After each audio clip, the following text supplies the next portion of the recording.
기자님 안녕하십니까? 네, 오늘 요한계시록 강의 9번째 시간 갖도록 하겠습니다. 현재 우리는요 지금 아시아의 7 교회에 보내는 이 주님의 편지를 살펴보고 있습니다. 사도 요한 당시에는요 지금 현재 이 튀르키예 지역을 아시아라고 불렀어요. 지금의 이 아시아하고는 좀 이제 개념이 다르잖아요. 당시에 이 튀르키예에 있는 이 지역을 소아시아, 특별히 아시아라고 불렀습니다. 여기 나와 있는 이 7 교회는요, 당시 이 튀르키예 지역에 실존했던 이러한 교회들이었습니다. 당시 이 지역에 여러 교회들이 있었지만 주님께서 특별히 우리가 살펴보는 7 교회를 지명하시고 그 7 교회에 주님께서 편지를 보내시는 것을 보게 됩니다. 바로 이 7 교회는 오늘날 이 땅의 모든 지역 교회를 대표한다고 할 수가 있겠습니다. 그래서 이 땅의 모든 이 지역 교회는 주님께서 이 7 교회에 보내는 이 메시지, 이 편지를 통해서 자신들의 상태를 이렇게 살펴볼 수가 있습니다. 자신들의 현재 상태에 부합하는 그 교회를 발견하고 주님의 메시지를 통해서 교훈받을 수가 있는 것이죠. 오늘 우리가 이제 이 빌라델비아 교회에 대해서 살펴보게 될 텐데요. 이 빌라델비아 교회가 위치한 이 빌라델비아는 현재 터키에 있는 알라쉐이르라고 하는 이곳의 옛 지명입니다. 그래서 지금 우리가 지난 시간에 살펴본 4대 남동쪽에 위치한 도시가 바로 이 도시인데요. 어떻게 이 도시가 건설되었는지 그 유래를 잠깐 말씀을 드리겠습니다. 과거에 이 지역을 전체에 다스리던 한 왕국이 있었어요. 우리가 앞에 살펴본 그 버가모 교회 우리가 한번 살펴봤잖아요. 버가모라고 하는 왕국이 과거에 이 지역 전체를 다스리고 있었는데 바로 그 버가모 왕국의 왕이었던 아탈루스 2세가 형에 대한 사랑과 충성의 의미로 세운 도시가 바로 이 빌라델비아라고 하는 도시였습니다. 이 아탈루스에게는 실은 형이 하나 있었어요. 유메네스라고 하는 형이 하나 있었는데 원래는 이 버가모 왕국의 왕이 바로 이 아탈루스의 형 이 유메네스였습니다. 근데 이 유메네스가 헬라 원정길을 가다가 이제 암살을 당했다는 이 소식이 이 동생인 아탈루스에게 들려오게 된 거예요. 그래서 왕이었던 형이 암살당하게 되자 어떻게 해야 되겠습니까? 형을 이어서 왕위를 이렇게 계승을 해야 되잖아요. 그리고 형의 뒤를 이어서 왕위를 계승한 이후에 정말로 형을 너무나 사랑한 나머지 그 형에 대한 사랑과 또 형에 대한 충성을 기념하기 위해서 도시 하나를 세웁니다. 그 도시가 바로 이 빌라델비아라고 하는 도시예요. 빌라델비아는 헬라어로 형제사랑이라고 하는 이런 뜻을 가지고 있습니다. 근데 갑자기 그 뒤에 죽었다고 하던 형이 갑자기 살아서 돌아왔어요. 그래서 이 아탈루스의 이 신하들이 이 아탈루스를 이제 꼬드깁니다. 계속해서 그 왕위를 유지하기 위해서 형을 죽이고 계속해서 그 왕의 위치를 차지하십시오. 근데 이 동생이 이 신하들의 이 제안을 이런지하에 거절하고 자신의 왕위를 고스란히 다시 형에게 넘겨줬다는 이러한 전승이 있습니다. 그래서 이 빌라델비아라고 하는 이 이름 자체가 형제사랑이라고 하는 이런 뜻을 가지고 있다. 이것을 아시면 좋겠고요. 특별히 이 도시는 지형학적으로 아시아로 향하는 이 통로에 위치해 있었습니다. 그래서 이 도시를 동쪽의 관문이라고 불렀어요. 특별히 로마의 정치, 경제, 문화를 아시아에 전파하는 전초 기지로서의 역할을 했던 도시가 바로 이 빌라델비아라고 하는 도시였습니다. 하지만 이 도시에 한 가지 문제가 있었습니다. 그 문제는 뭐냐면 화산 활동이 활발하고 지진이 빈번하게 발생했다고 하는 한 가지 큰 문제를 안고 있었습니다. 그래서 너무나 이 파괴적인 지진이 잦다 보니까 이 도시에 거주하는 많은 사람들이 이 도시를 빠져와서 도시 외곽에 거주하는 일이 많았습니다. 화산 활동이 활발해서 불리한 점도 있었지만 이제 화산재로 인해서 유리한 점도 있었습니다. 그곳의 땅을 아주 비옥하게 만들었어요. 그래서 그 화산재 덕분에 아주 포도 농사가 잘 됐고 이것은 곧 포도 무역의 중심지라는 이런 명성을 얻게 됐습니다.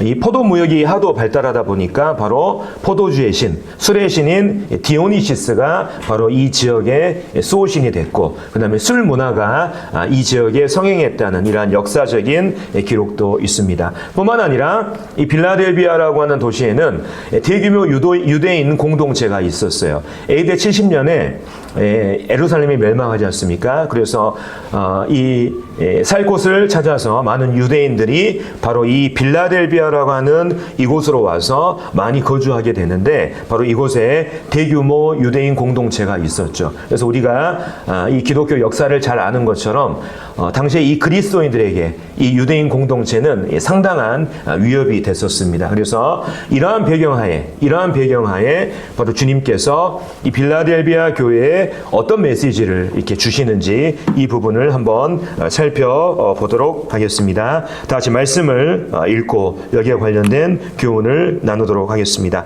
요한계시록 3장 7절부터 13절까지 말씀은 읽고 교제 나누겠습니다. 읽겠습니다. 빌라델비아 교회의 사자에게 편지하라. 거룩하고 진실하사 다윗의 열쇠를 가지신 이 곧 열면 닫을 사람이 없고 닫으면 열 사람이 없는 그가 이르시되, 볼지어다 내가 네 앞에 열린 문을 두었으되 능히 닫을 사람이 없으리라.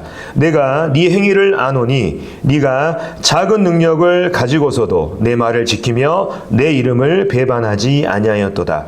보라, 사탄의 회당 곧 자칭 유대인이라 하나 그렇지 아니하고 거짓말하는 자들 중에서 몇을 내게 주어 그들로 와서 네 발 앞에 절하게 하고 내가 너를 사랑하는 줄을 알게 하리라. 네가 나의 인내의 말씀을 지켰은즉 내가 또한 너를 지켜 시험의 때를 면하게 하리니, 이는 장차 온 세상에 임하여 땅에 거하는 자들을 시험할 때라. 내가 속히 오리니 네가 가진 것을 굳게 잡아 아무도 네 면류관을 빼앗지 못하게 하라. 이기는 자는 내 하나님 성전에 기둥이 되게 하리니 그가 결코 다시 나가지 아니하리라. 내가 하나님의 이름과 하나님의 성 곧 하늘에서 내 하나님께로부터 내려오는 새 예루살렘의 이름과 나의 새 이름을 귀 위에 기록하리라. 귀 있는 자는 성령이 교회들에게 하시는 말씀을 들을지어다. 자, 이제 이 말씀과 관련된 교제를 나누겠습니다. 여기 앞서서 잠깐 우리가 좀 더 배경 설명을 하자면, 현재 터키의 알라쉐일의 표지판입니다. 여기에 보면 이 알라쉐일을 상징하는 로고가 있어요. 가운데 보시면 포도송이가 있지 않습니까? 그만큼 이 빌라델비아라고 하는 이 도시가 포도로 유명한 도시예요. 여기 나와 있는 것, 지금 여기 보시는 곳은 전부 다 포도밭입니다. 자, 예전에 이스라엘 갈 때도 되게 이제 그 포도밭이 많았는데, 여기 빌라델비아도 상당히 이렇게 포도밭이 많은 것을 보게 됩니다. 뿐만 아니라 여기는 이제 올 초에 이곳에 성지순례를 가셨던 형제 자매님들께서 저에게 주신 사진인데요. 여기에 있는 이 건물은 뭐냐면 바로 빌라델비아 교회의 터입니다. 여기 큰 이렇게 흔적이 보이잖아요. 이게 바로 그 교회의 기둥으로 알려져 있어요. 그러니까 얼마나 크고 웅장한 이러한 기둥을 자랑하고 있었는지 우리가 살펴볼 수가 있죠. 자, 이 빌라델비아 교회에 이제 제가 붙인 타이틀은 뭐냐면 작은 능력으로 칭찬받은 교회라는 타이틀을 붙였습니다. 7교회 중에서 유일하게 칭찬을 들은 2교회가 있었거든요. 서머나 교회와 바로 이 빌라델비아 교회가 주님으로부터 책망 없이 칭찬만 들은 교회입니다.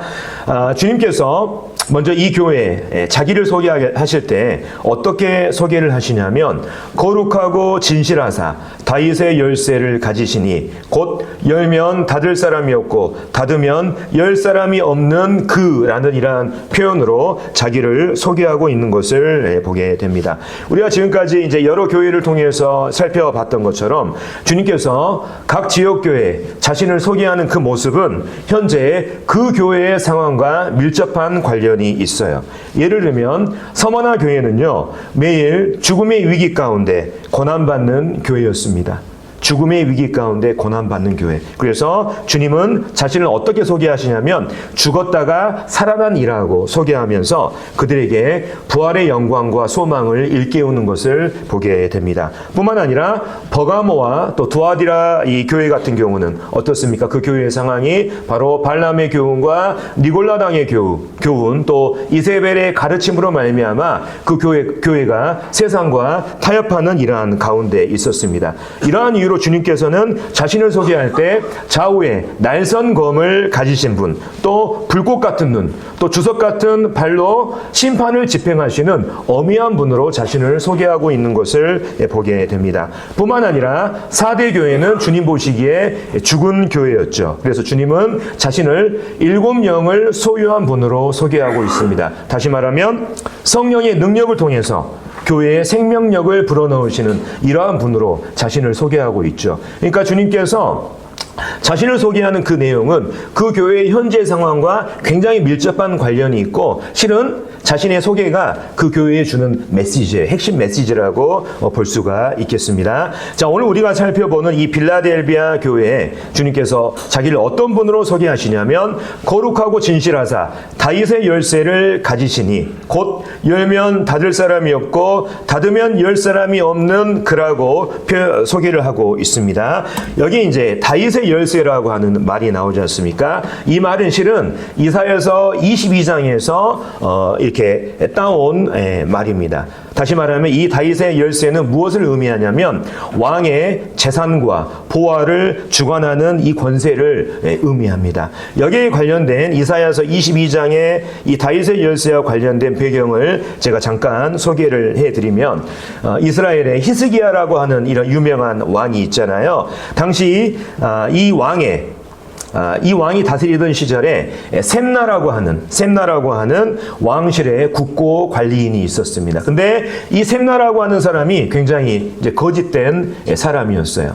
왕의 재산을 관리하는 청지기로서의 역할을 망각하고 자기의 영달을 위해서 이 왕의 재산을 횡령하는 일이 있습니다. 그러자 이 히스기야 왕이 이 셈나라고 하는 국고 관리인을 쫓아내고 그 자리에 대신 누구를 앉히냐면 엘리야김이라고 하는 이 사람을 이 국고 관리인으로 임명하면서 이제 다윗의 열쇠를 그 엘리야김에게 맡기는 이 장면이 이사야서 22장에 기록되어 있습니다. 다시 말하면 이 다윗의 열쇠라고 하는 것은 왕이 가지고 있는 또 왕실의 모든 재산과 보화를 주관하는 그 권세를 의미하는 거예요. 여기서 예수님께서 다윗의 열쇠를 가지셨다고 하는 이 말은 어떤 의미를 가지고 있냐면 바로 예수님께서 하나님의 모든 보화와 복을 주관하는 권세가 바로 우리 주님께 있다는 것을 의미하고 있습니다. 그리스도께서는 거짓된 이 셈나와는 달리 거룩하고 진실하신 분입니다. 그리고 그분은 하나님의 모든 영적인 보물과 복을 바로 이 교회에 제공할 수 있는 유일무이한 이러한 분으로 자신을 소개하고 있는 것을 보게 됩니다. 특별히 이 요한계시록, 이 빌라델비아 교회에 보내는 이 주님의 편지 전체적인 문맥에 맞춰 봤을 때 이 다윗의 열쇠를 가지신 이 주님께서 자기를 어떻게 소개하고 있냐면 바로 교회의 영적인 복을 허락하심으로써 그 교회가 더 큰 일을 감당할 수 있도록 기회를 주시고 그 문을 열어주시는 이 분으로 자기를 소개하는 이러한 것으로 우리는 이것을 해석할 수가 있죠. 그래서 아까 말씀드린 것처럼 바로 주님께서 자신을 이러한 분으로 교회에 복을 주시는 분으로 소개하는 이유는 뭐냐면 바로 이 빌라델비아 교회가 주님의 이 넘치는 복을 받기에 충분한 이러한 이러한 상태였기 때문입니다. 그래서 다른 교회와는 달리 책망이 없고 주님의 이러한 칭찬이 있는 이러한 부분들을 우리가 이 말씀을 통해서 발견할 수 있습니다. 자, 그렇다면 우리 주님께서 이 빌라델비아 교회와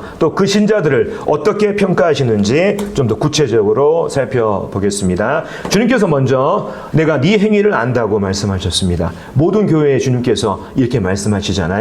주님의 평가에 따르면 이 빌라델비아 교회는 작은 능력을 가지고도 주님의 말을 지키고 주님의 이름을 배반하지 않은 이러한 교회였습니다. 이 빌라델비아 교회는요, 수적으로도 약하고 물질적으로 빈약했지만 주님은 그들의 영적인 능력을 칭찬하셨습니다. 그들이 가진 능력은 작았습니다. 하지만 주님의 가르침에 순종했어요. 그들의 능력은 작았습니다. 하지만 주님을 부인하라고 하는 유대인들의 압박과 또 로마 이 당국의 이러한 압박에도 불구하고 그들은 주님을 향한 충성을 끝까지 고수했던 것을 보게 됩니다. 그들은 주님을 향한 간증을 지켜낸 이러한 교회였어요. 그래서 이러한 그들에게 하늘의 모든 또 하나님께서 주시는 모든 영적인 보호와 복을 주관하시는 주님께서 그들에게 어떤 것을 허락하셨냐면 바로 이 열린 문이라고 하는 복을 허락하신 것을 보게 됩니다. 볼지어다 내가 네 앞에 열린 문을 두었으되 능히 닫을 사람이 없으리라. 여기서 말하는 이 열린 문은 바로 주님께서 열어주시는 그 열린 문, 다시 말하면 사역의 열린 문, 특별히 전도를 포함해서 그 교회가 더 큰 일을 감당할 수 있는 이 사역의 기회를 의미하는 것입니다. 그래서 우리 교회에서도 바로 이제 예전에 그 열린문 성교회라고 하는 이것이 있었지 않습니까? 주님께서 더 큰 기회, 더 큰 사역의 기회를 그 기회들을 열어 주시는 거예요. 이 말씀처럼 역사적으로 이제 이 기록을, 이 빌라델비아 관련된 기록을 살펴보면 이 빌라델비아의 이제 포도가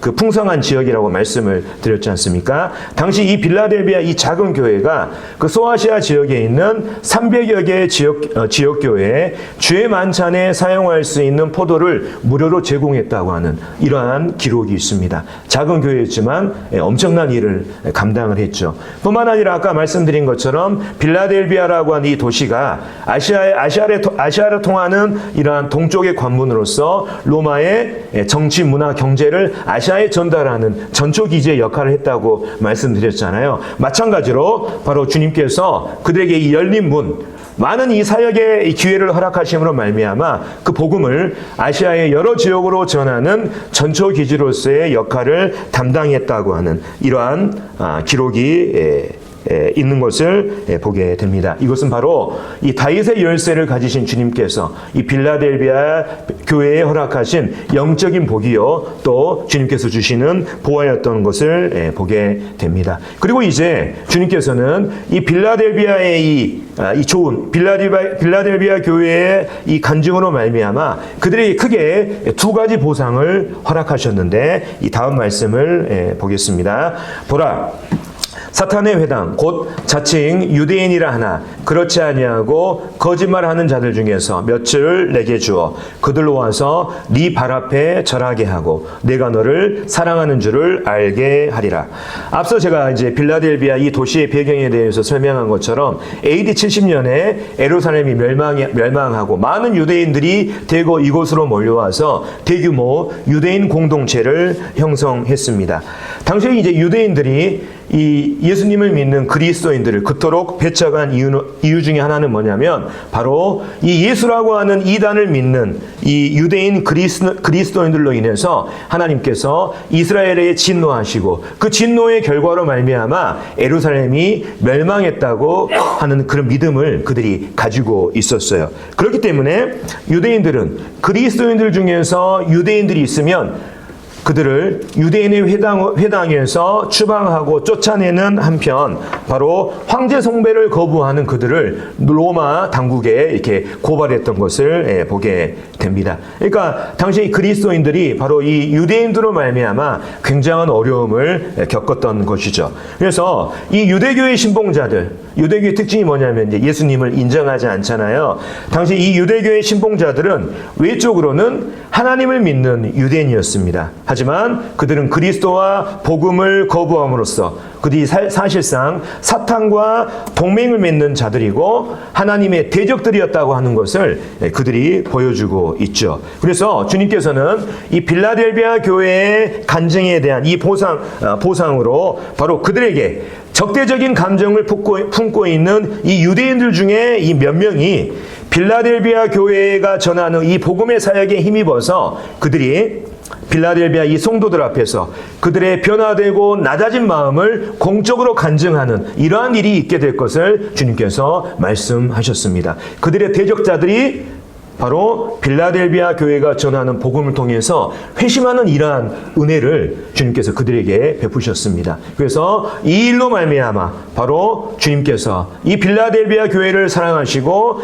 빌라델비아 교회를 통해서 주님께서 일하신다고 하는 것을 바로 많은 교회들 앞에 또 세상 앞에 드러내신 것입니다. 그래서 주님께서 그들의 보상에 대한 간증으로 그들의 적대자들이 구원받는, 회심하는 이러한 일들을 베푸셨고요. 두 번째는 뭐냐면 바로 이것입니다. 네가 나의 인내의 말씀을 지켰은즉 내가 또한 너를 지켜 시험의 때를 면하게 하리니 이는 장차 온 세상에 임하여 땅에 거하는 자들을 시험할 때라.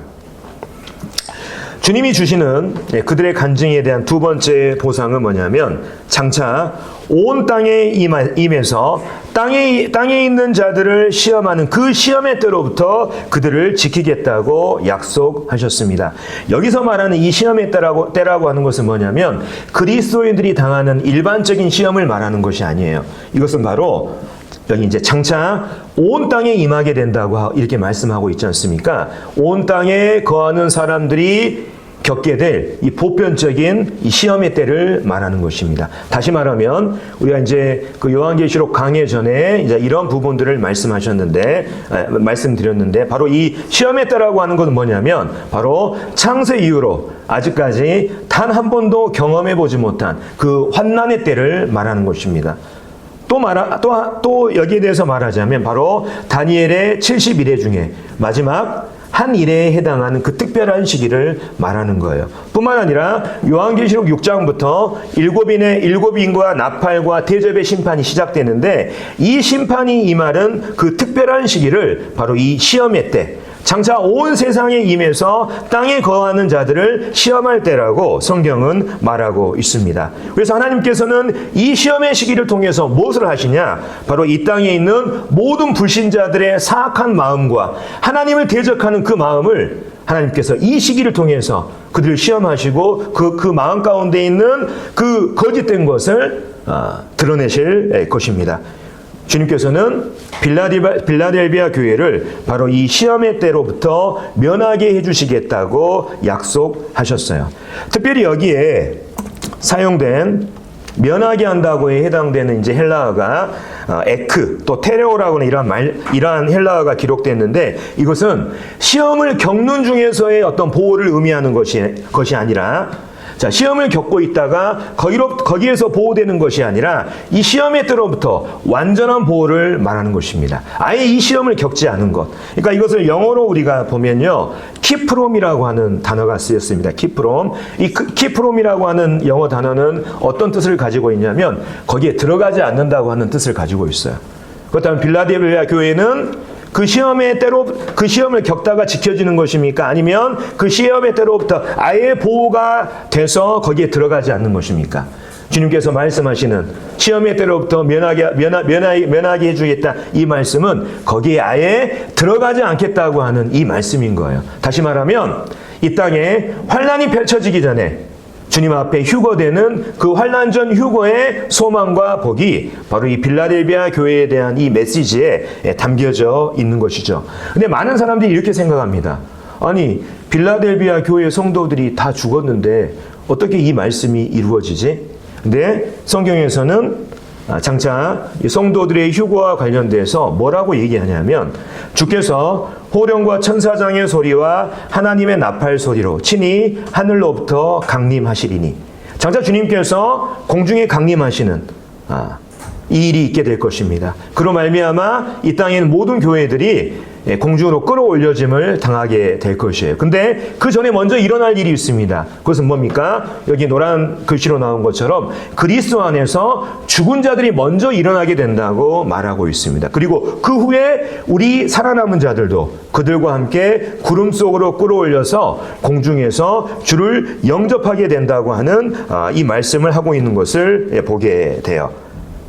빌라델비아 교회의 성도들은 지금 다 죽고 없습니다. 하지만 이 땅에 시험의 때가 시작되기 전에 주님께서 이 교회를 데려가시기 위해서 주님께서 강림하시게 될 때 먼저 어떤 일이 있습니까? 이 말씀에 따르면 죽은 자들이 먼저 일어나게 되는 거예요. 부활하게 되는 거예요.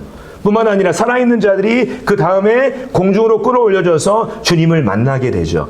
그들은 살아있을 당시에 이 일을 경험하지 못했지만 장차 주님께서 환란이 시작되기 전에 이 교회를 위해서 이 땅에 강림하시게 될 때 그들이 어떻습니까? 죽은 그들이 공중으로 끌어올려져서 어떻습니까? 이 시험의 때를 겪습니까? 겪지 않습니까? 겪지 않게 되는 거예요. 바로 이것을 통해서 이 시험의 때를 면하게 해준다는 그 주님의 말씀이 이루어지는 것이고 그들은 이 약속의 말씀을 경험하게 될 것입니다. 살아있는 사람만 올려지는 것이 아니라 그 전에 그리스도 안에서 죽은 자들이 먼저 주님을 만나게 되는 그 일이 있다고 성경은 말하고 있죠.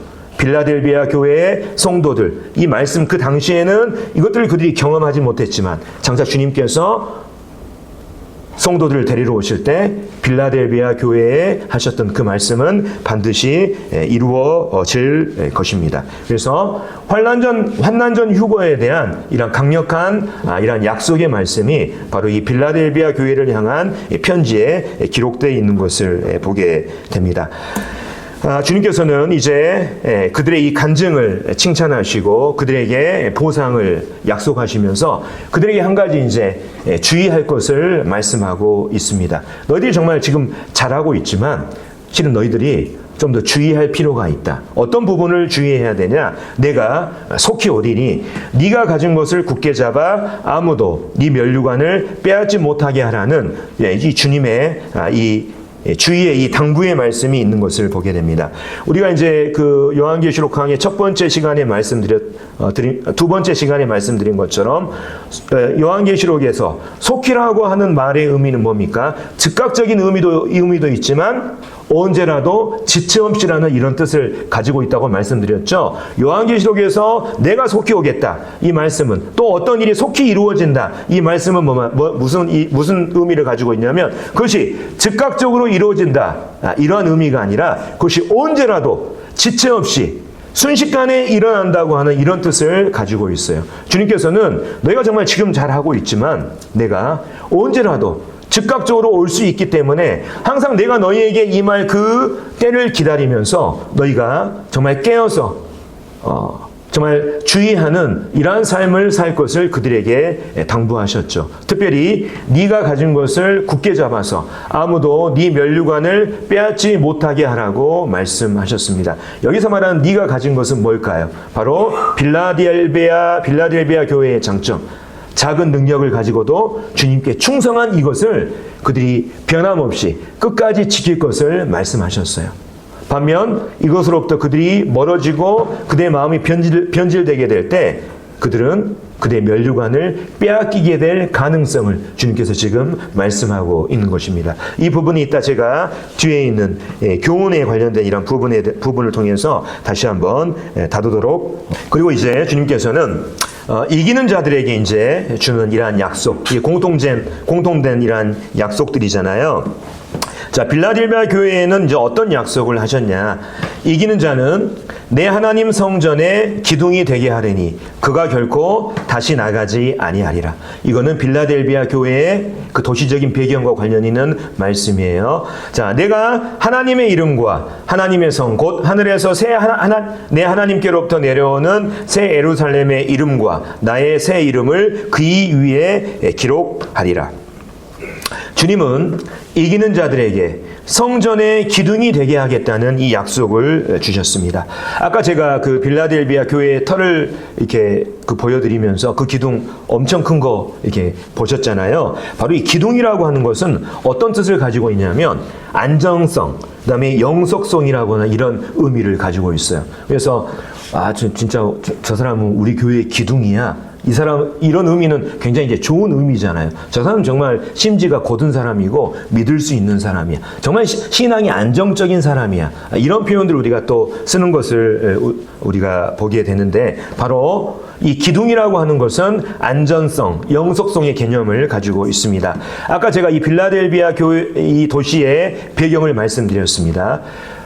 포도 농사에 유리했지만 한 가지 불리한 점이 있었죠. 그건 뭡니까? 잦은 화산 활동과 지진이 활발하게 일어났다고 하는 이것을 말씀을 드렸습니다. 그래서 그 도시에 거주하는 사람들이 너무나 이 파괴적인 지진이 잦다 보니까 그 도시 안에서 살지 못하고 외곽으로 빠져나와 거주하는 일이 많았다고 하는 이런 부분들을 배경에서 말씀을 드렸잖아요. 이 도시가 가진 이러한 불리함, 이 도시에서 너무나 자주 일어나는 이 지진으로 인해서 그 도시에 거주하는 사람들은 안전성과 영속성을 경험하지 못했을 것입니다. 하지만 주님을 따르는 신자들, 주님을 따르는 이 신자들은 장차 성전의 이 기둥으로서 하나님 나라에서 안전하고도 영원한 위치를 차지하게 된다고 하는 이 말씀을 주님께서 내가 너희를 기둥이 되게 하겠다고 하는 이 말씀으로 표현하신 것입니다. 빌라델비아 시민들은 그 도시에서 일어나는 잦은 지진으로 인해서 그 도시를 나가는 일이 빈번했습니다. 하지만 그분의 신자들에게는 그들이 하나님의 성전으로부터 나가게 하는 그 위협적인 요소가 결코 없을 것이라는 이 말씀을 주님께서 지금 이 도시의 배경에 맞춰서 하고 계시는 거예요. 그 도시에 거주하는 너희들은 불안전하고 안정감이 없고 영원하지 못하지만 나를 따르고 나를 믿는 너희들에게는 내가 영원한 안정과 평안을 보장해 주겠다. 이게 바로 내가 하나님 성전의 기둥이 되게 하겠다는 이 말씀의 이러한 의미인 것을 보게 됩니다. 뿐만 아니라 하나님께서 그 기둥 위에 이 세 가지 이름을 기록할 것을 말씀하셨습니다. 첫 번째가 그 기둥 위에 하나님의 이름, 두 번째 새 예루살렘의 이름, 세 번째가 나의 새 이름을 그 기둥 위에 기록한다고 말씀하셨습니다. 자, 이제 우리가 이따 나중에 이제 요한계시록 이제 6장 이후부터 우리가 살펴보겠지만 거기에 이제 하나님의 이 인을 맞은, 그러니까 유대인 14만 4천에 대한 이야기가 나옵니다. 요한계시록 14장에 보면 이들의 이마에 바로 하나님의 이름과 예수님의 이름이 기록되어 있다는, 유대인 14만 4천의 이마에 기록됐다고 하는 이 표현이 나오거든요. 이 고대 세계에서 어느 누군가의 이름을 기록했다고 하는 이것은 어떤 의미를 가지고 있냐면 바로 소유, 또 권리, 관계의 의미를 가지고 있어요.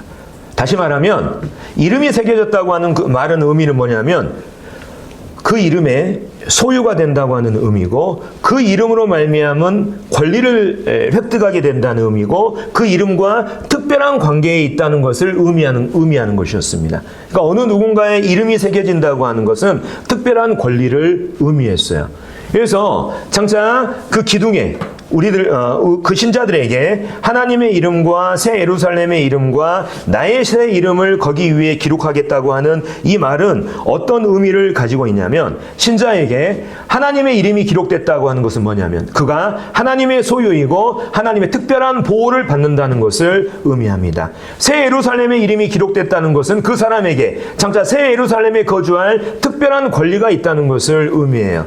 나의 새 이름, 주님의 그 새 이름이 기록됐다고 하는 것은 뭐냐면 주님으로 말미암은 특별한 신분과 특별한 정체성을 그가 가지게 된다는 것을 의미하는 것입니다. 그러니까 전체적으로 이 말씀을 살펴보면 이기는 자들, 다시 말하면 예수님을 따르는 자들, 예수 그리스도의 이 십자가의 보혈로 말미암아 진정으로 거듭난 모든 신자들에게는 장차 하나님으로 말미암는 영원한 안정과 영원한 평안이 그들에게 보장되어 있습니다. 뿐만 아니라 그들이 하나님의 소유로서 하나님의 특별한 보호를 받고 장차 새 예루살렘에 거주하면서 주님과의 특별한 관계 가운데 새로운 정체성을 가지고 그분과 함께하는 영원한 이런 약속의 소망과 평안을 보장하는 이 약속이 바로 빌라델비아 교회뿐만 아니라 오늘날 이 시대를 살아가면서 주님을 따르는 모든 거듭난 신자들에게 주님께서 약속하신 거예요.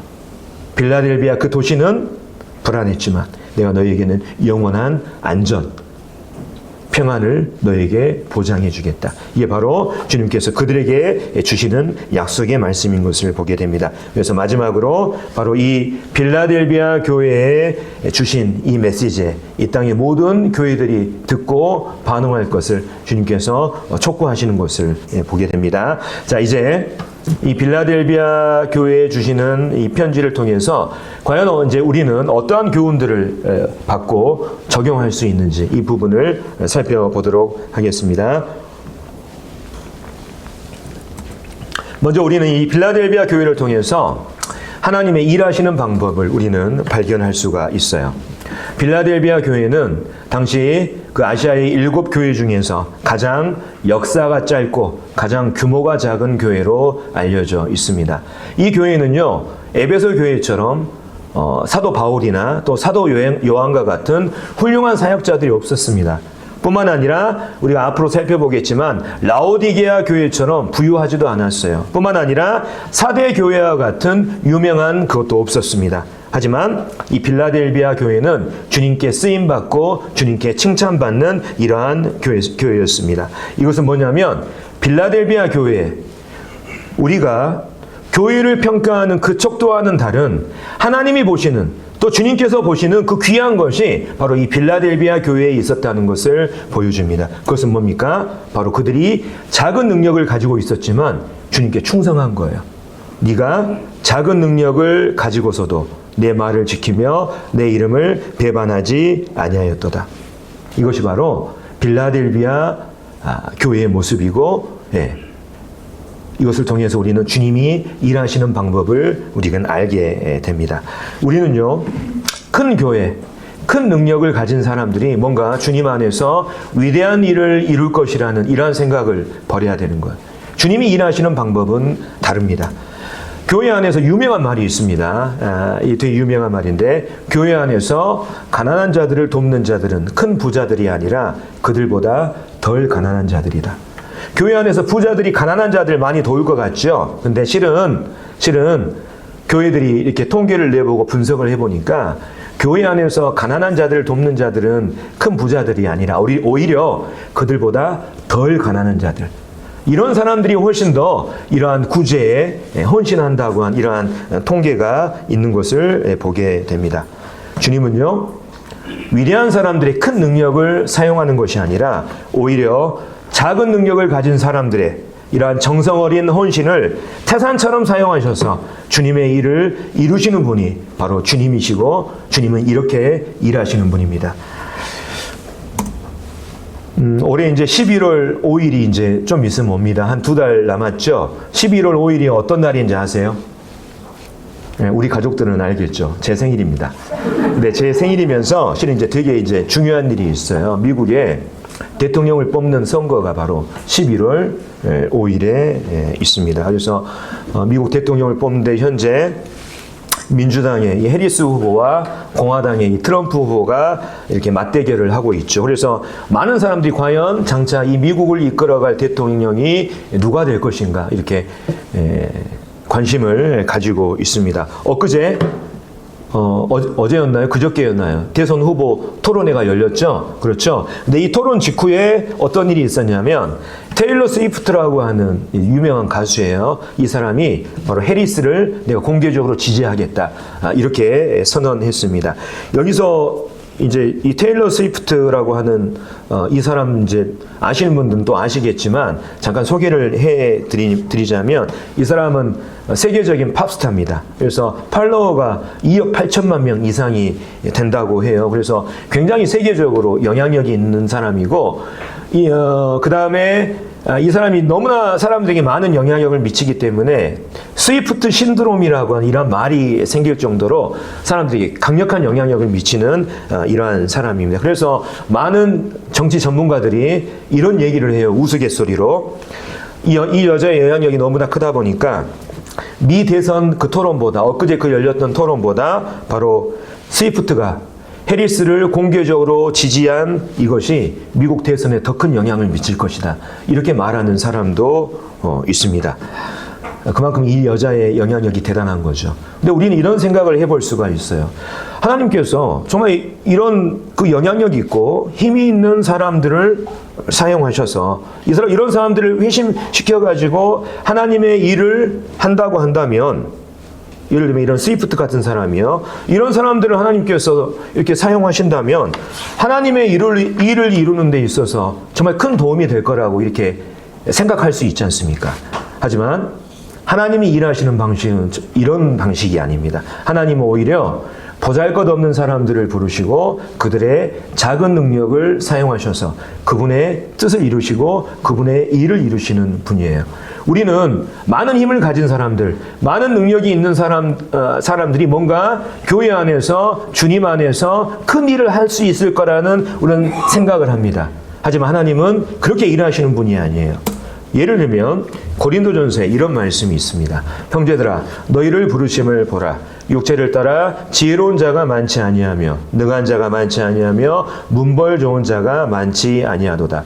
그러나 하나님께서 세상에 미련한 것들을 택하사 지혜 있는 자들을 부끄럽게 하려 하시고 세상에 약한 것들을 택하사 강한 것들을 부끄럽게 하시며 하나님께서 세상에 천한 것들과 멸시받는 것들과 없는 것들을 택하사 있는 것들을 폐하려 하시나니 하나님께서 우리가 가지고 있는 능력을 기준으로 우리를 부르시고 우리를 사용하신다면 우리는 결코 하나님의 부르심을 입을 수가 없을 것이고 그분의 일에 결코 쓰임받을 수 없을 것입니다. 왜냐하면 우리는 능력이 없는 보잘것없는 사람들이잖아요. 하지만 하나님은 어떻게 일하시는 분이냐? 하나님은 어떤 분이시냐? 바로 하나님은 지혜롭고 능력 많고 강한 자들이 아니라 오히려 미련하고 약하고 천한 것들을 부르시고 그들을 통해서 하나님의 일을 이루어 가시는 분이 바로 하나님이라고 지금 말하고 있는 거예요. 우리가 작은 능력을 가진 우리들이 이 말씀을 대하게 될 때 하나님이 이런 분이라는 것을 우리가 알게 될 때 우리 마음 가운데 얼마나 큰 감격이 있습니까? 하나님은 위대한 사람을 사용하시는 것이 아니라 우리의 작은 능력, 오히려 보잘것없는 사람들을 사용하셔서 그분의 뜻을 이루시는 분입니다. 따라서 우리도 작은 능력을 가졌지만 주님께서 우리를 얼마든지 사용하실 수가 있는 거예요. 하지만 우리는요, 작은의 무게를 둡니다. 그렇죠?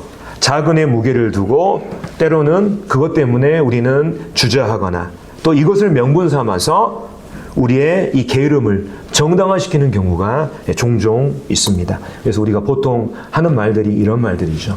나는 능력이 없어서 이것도 못하고 저것도 못해요. 우리는 이런 말을 종종 하기도 하고 주변에서 들을 수가 있습니다. 우리는 정말로 능력이 없어서 못할 수 있어요. 근데 정말 사실 양심적으로 우리가 우리 스스로를 생각해 보게 될 때 우리는 능력이 없어서 못하는 경우도 있지만 실은 하기 싫으니까 거기에 손대기 싫으니까 우리의 작은 능력을 핑계로 안 하는 경우도 실은 있는 것이 사실입니다. 저는 그런 것 같아요. 그 일을 하기 싫으니까 저에게 있는 작은 능력을 때로는 핑계대는 이러한 경우가 저는 많았던 것 같고 지금도 그러한 일이 저에게 있습니다. 하지만 내가 안 한다 그래서 하나님의 일이 중단되는 것은 아니죠. 내가 안 한다면 하나님께서는 다른 사람을 통해서 그 일을 하실 것입니다.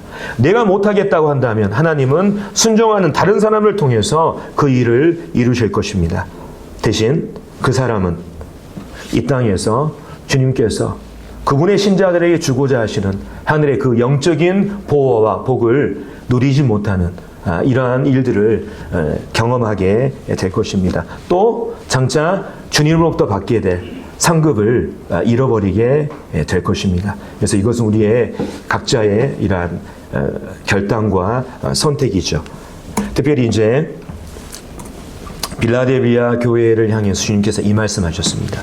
네가 가진 것을 굳게 잡아 아무도 네 면류관을 빼앗지 못하게 하라. 그들은 분명 잘하고 있었습니다. 주님께서 칭찬하신 교회였어요. 근데 그들에게 주의를 주시잖아요. 네가 가진 것을 굳게 잡아 아무도 네 면류관을 빼앗지 못하게 하라. 여기서 말하는 면류관은 뭐냐면 신자들이 장차 주님 앞에서 받게 될 그리스도인의 이 심판대 앞에서 받게 될 상급을 말하고 있는 것입니다. 네 면류관을 빼앗지 못하게 하라. 이 말은 상급을 잃어버릴 수 있다고 하는 이 가능성을 주님께서 말하고 있습니다.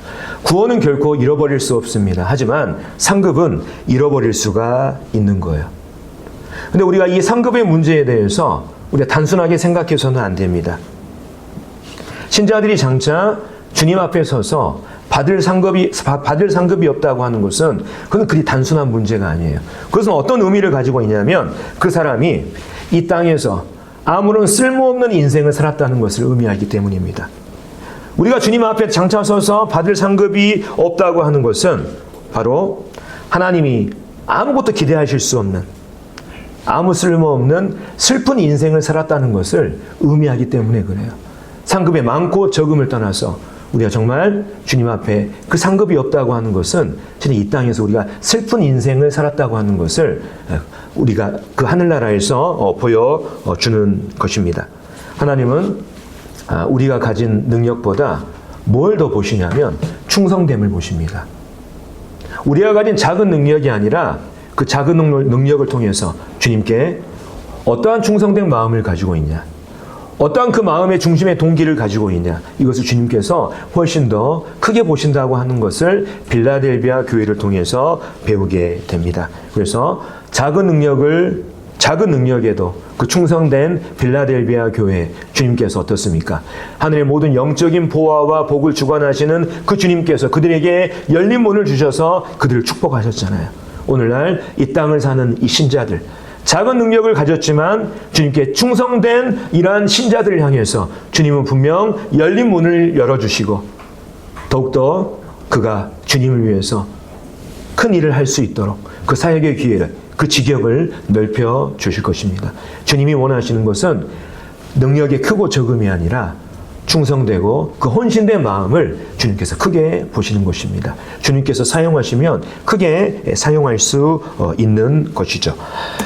자, 특별히 이제 주님께서 그 열린 문을 이렇게 열어두신다는 이것을 통해서 실은 하나님께서 우리에게 과연 어떤 열린 문을 열어두셨는지 우리가 좀 이 부분을 궁금히 우리가 좀 진지하게 생각해 볼 필요가 있습니다. 때로 우리는요, 하나님께서 우리에게 주신 이 열린 문을 거절하고 우리의 생각과 고집을 따라서 닫힌 문을 우리가 고집하는 경우가 있죠. 예를 들면 닫힌 진로, 닫힌 직장, 닫힌 결혼, 닫힌 사역.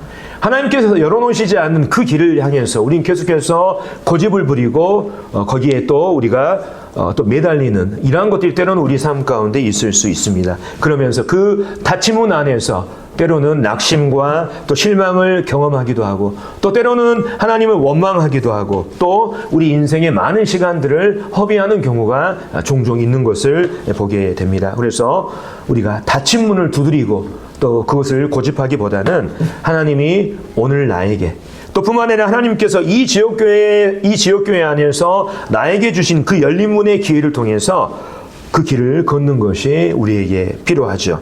그 길은요, 주님께서 열어놓으신 그 길은 모든 영적인 보화와 복을 주관하시는 그 주님께서 우리를 위해 열어놓으신 복되고 확실하고 안전한 길인 것을 보게 됩니다. 그래서 우리 삶 가운데 닫힌 문이 아니라 주님께서 우리를 축복하시고 우리에게 복 주시는 그 열린 문을 찾아서 그 안으로 들어가는 것이 우리에게 필요하다고 할 수가 있겠습니다.